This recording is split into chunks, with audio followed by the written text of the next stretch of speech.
The eating animation takes up the user's left arm, preventing certain gears and alt fires such as tossed pellets to be used. Because of this, it is recommended to only be used outside. I love the trailer. I love the trailer. Now we will do the reflector.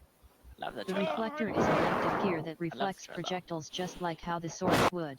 I love Knocks the trailer. surviving enemies I back, love the trailer. knocks the user back increasing momentum while airborne, and deals 250 explosive damage to every enemy within the reflector's range. Reflector can be indefinitely primed by holding down the active gear keybind. This feature makes timing reflections significantly easier, and increases movement enhancing potential. Reflecting. As well as reflecting enemies and their projectiles, much as the swords would, the reflector can also affect many other things. Reflectable things. Coins, flamethrower canisters, super balls, cannonballs, ninja stars, time bombs, killbots. Sure. The reflector destroys trowel and hammer walls, causing shrapnels flying towards enemies, damaging/killing them. The reflector cancels any of Wizard's attack animations. Healing. The reflector is a great option to restore large amounts of health in a short amount of time. Reflecting a projectile heals 10 HP, so timing a reflector shockwave right as an emerald blaster shoots can heal up to 50 HP. In addition, using the reflector when swarmed heals 5 HP per enemy that the shockwave hit. Paired with a short 2-second cooldown, the reflector can make its user practically invincible when swarmed due to the immense amount of burst healing. Reflect boosting. Reflect boosting is a set of movement-enhancing techniques that take advantage of the reflector's enhancement of vertical and horizontal momentum.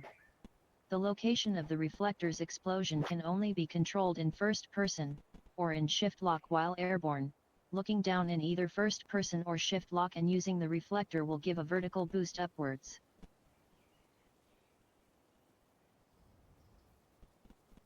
Aiming a reflect boost.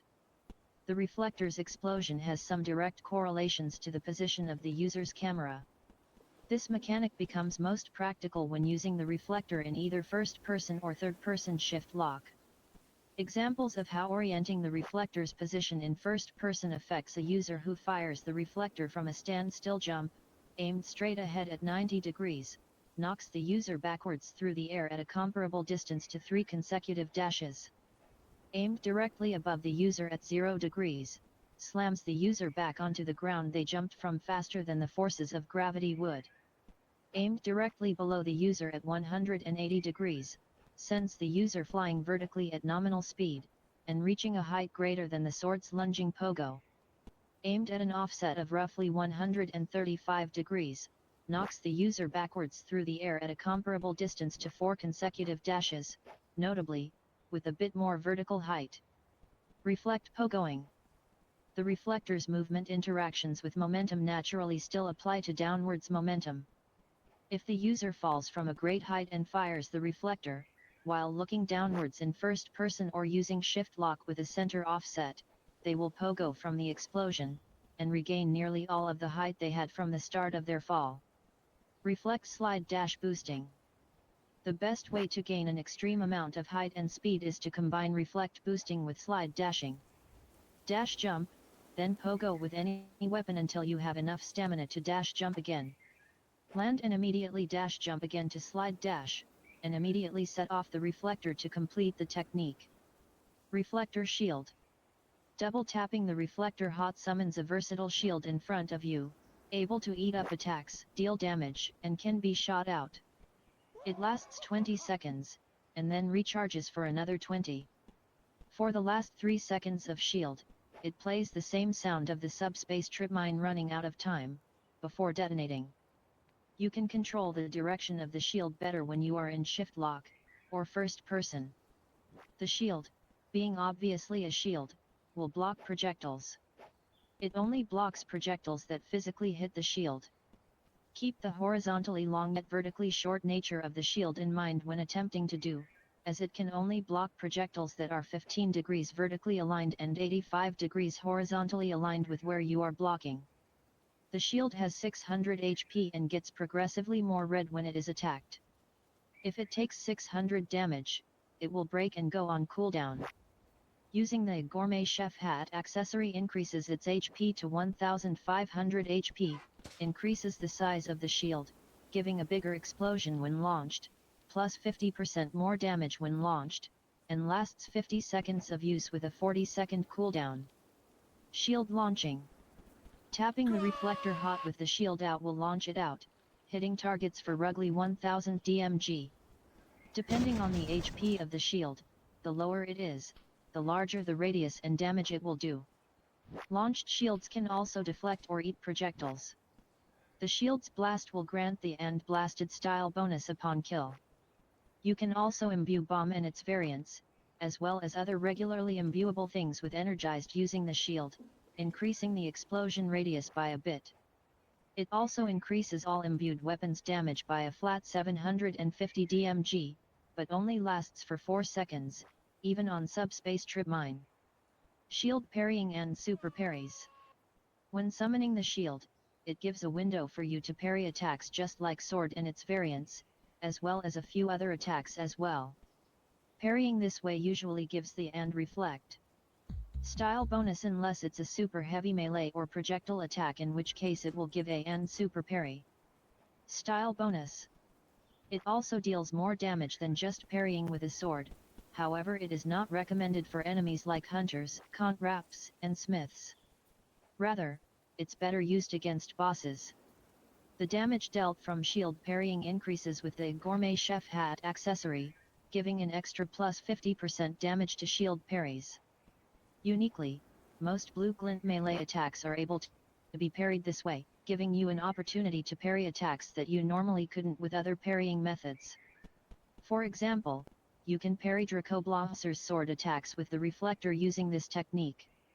Regularly, it deals 8000 points of damage with sword and katana, however with reflector, it deals Firebrand's amount of damage, 13,000. This not only grants and down to size, but also grants and super parry. You are also able to super parry Dracoblasser's tail, however deals less damage than the former. In general, you can parry any attack that is directly attacking you. Attacks like Trooper Gun Swipe or Slasher Shadow Lunges, note that due to a bug, reflector parrying Shadow Lunges makes Slasher immortal, can be reflector parried, however Juggernaut Hammer Toss or Dash Slam can't. Oh my god! These attacks instead cause AoEs around the attack itself, and since the Wow. enemy isn't directly attacking you themselves, Oh, they this is can't be amazing! reflector parried even if the sword can normally parry them. Perfect blocking. Jesus Even Christ! if an attack can't be reflected or parried by the shield, correctly timing the shield can lead to a perfect block where the attack gets blocked but the shield itself doesn't suffer any durability loss. An example of an attack that can't be reflected that you can perfect block is Mark Precision Shot, which allows you to parry the shot without instantly losing your shield. Strategy. It is easiest to reflect enemy projectiles while you have the reflector primed, otherwise, you may not have enough time for the reflector to go through its equip animation before it fires. The reflector is great for killing groups of weak enemies, as it deals 250 explosive damage to all enemies in range, enough to instantly kill noobs, gunmen, emerald blasters, and killbots. Because the reflector deals explosive damage, it is not recommended to directly damage troopers with the blast. Instead, attempt to reflect their flurry of bullets back at them. It is possible to perform a and nuclear reaction with the reflector, a type of nuking.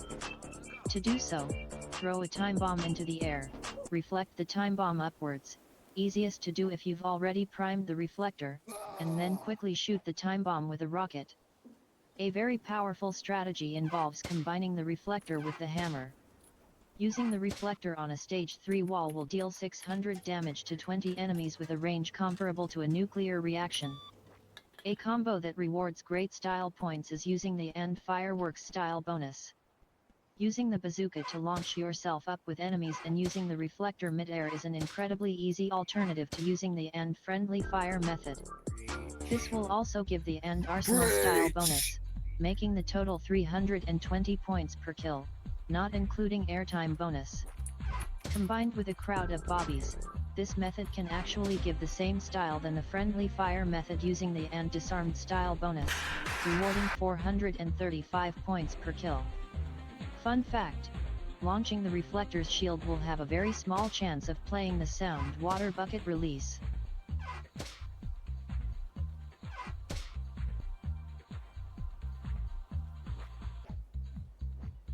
Okay class. Sadly that is all I can do.